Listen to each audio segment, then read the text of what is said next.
থানা আওয়ামী লীগের এই আজকের এই আমি বলবো এটা ভালোবাসার সভা। এই ভালোবাসার সভা, স্নেহের সভায় আমাদের থানা আওয়ামী লীগের নেতৃবৃন্দ, আওয়ামী লীগের আমাদের প্রিয় নেতা, আমাদের প্রিয় ভাই মুরব্বী, আওয়ামী লীগের সভাপতি সাহেব, আসলে আমি বক্তব্য জানি না, আমি রাজনীতিবিদ না।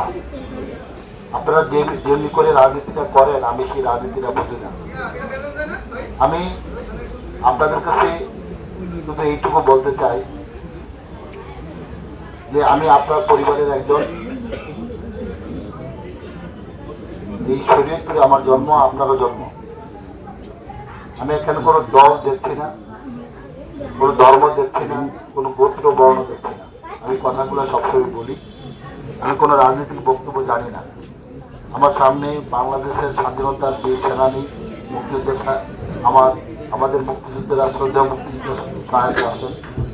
আমি এইটুকু আপনাদের বলবো যে আমরা সবাই মিলে সব কিছু বলি যে শরীয়তপুরের উন্নয়নের স্বার্থে, এই অবহেলিত শরীয়তপুরকে গর্বিত শরীয়তপুর তৈরি করার স্বার্থে আমি এখানে আমার পরিবারের প্রত্যেকটা ভাইয়ের প্রতি, মুরব্বীদের প্রতি আমি সহযোগিতা এবং দোয়া চাই। পাশাপাশি আপনারা আমাকে চালাবেন, আমি যদি কোনো ভুল করি আপনারা আমাকে ধরায় দিবেন। আর একটা বিষয় বিশেষভাবে আপনারা আমাকে বলছেন, এটা আপনারা হয়তো অনেকে জানেন না।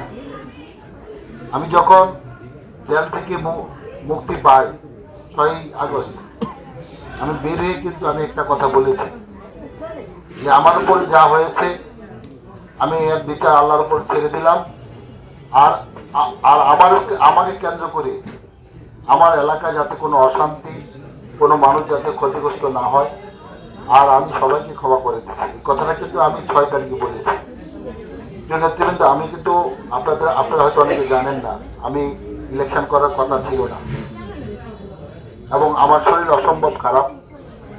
আমি নিজেকে গুটিয়ে নিয়েছিলাম, এত ভার আমার পক্ষে সম্ভব হচ্ছে না। বিভিন্ন দিক চিন্তা করে আমি রাজনীতিতে না আসার জন্য সিদ্ধান্ত নিয়েছিলাম, কিন্তু আমাদের নেতা জনাব তারেক রহমানের চাপাচাপির কারণে আমি আবার আপনাদের কাছে আসছি। যেহেতু আমি অসুস্থ শরীর নিয়ে আসছি, আমি আপনাদের এই কথা বলতে চাই যে হিংসা শরীয়তপুরে ছিল, এই হিংসা যেন আর না আসে, এই জন্য আমি আপনাদের সবার সহযোগিতা করি। এবং আপনারা এখানে যারা আছেন, আপনারা প্রত্যেকেই শরীয়তপুরের নাগরিক। আমার যেমন অধিকার আছে স্বাধীনভাবে শরীয়তপুরে বেঁচে থাকার, আপনারও তেমনি করে সেই স্বাধীনভাবে বেঁচে থাকার অধিকার আছে। আমি পিছনের কোনো ইতিহাস আর সামনে দেখতে চাই না। আমাদের নেতৃবৃন্দ, আমাদের এখানে হাশেম ভাই আছেন, আমাদের রতন তালুকদার সাহেব আছেন, আসলাম ভাই আছেন, সবাই পিছনের ইতিহাসে আমরা নিজেরা ভুলে গেছি। আমরা সবাইকে নিয়ে ঐক্যবদ্ধভাবে আগামী দিনে একটা সুন্দর, শান্তিময়, অহিংস শরীয়তপুর তৈরি করার জন্য আমরা চেষ্টা করব। সেই কাজে আমি আমার দল এবং আমি আপনাদের সবার কাছে সহযোগিতা কামনা করছি। আর প্রশাসনিকভাবে যাতে আপনারা কোনো কেহ বিন্দু পরিমাণ ক্ষতিগ্রস্ত না হন, সেটা আমাদের দলের নেতা জনাব হাশেম সাহেব এবং রতন তালুকদার সাহেব, আসলাম সাহেব সার্বক্ষণিকভাবে, বিএম মোস্তফা, সবাই সার্বক্ষণিকভাবে আপনাদের প্রতি সদয় দৃষ্টি দিয়ে, আপনার ওই ভালোবাসার সহানুভূতির দৃষ্টি দিয়ে আপনাদের দেখছেন। এবং আমি বলছি আপনারা অনেক কিছু জানেন না, আমি এখানে অনেক কিছু বলবো না। আমার সাথে সবার যোগাযোগ হচ্ছে এবং আমি চেষ্টা করছি যাতে আপনাদের মধ্যে যাতে আপনারা পরিবার নিয়ে স্বাভাবিকভাবে আমি যেমন বাঁচি আপনারা তেমনি বাঁচবেন, এইটার জন্য আমি চেষ্টা করছি। আর বিষয়টা হচ্ছে, এই গত 15 দিন আগে প্রশাসনটা ছিল একটু অন্যরকম। তারা রাজনীতি কোন দিকে যাচ্ছে, ইলেকশন হচ্ছে কি হচ্ছে না, এই নিয়ে প্রশাসন দ্বিধাগ্রস্ত ছিল। কিন্তু গত 15 দিন পর থেকে এখন সবার সিদ্ধান্ত যে বাংলাদেশের নির্বাচনের দিকে যাচ্ছে। আর যেহেতু নির্বাচনে বাংলাদেশ জাতীয়তাবাদী দল একটা ভালো জায়গায় অবস্থান আছে সারা দেশে, সেই জন্য প্রশাসনটা এখন প্রশাসনিকভাবে এখন আর কোনো আমাদের এই শরীয়তপুরে আর সমস্যা হবে না, এটা ইনশাল্লাহ আমি বিশ্বাস করি।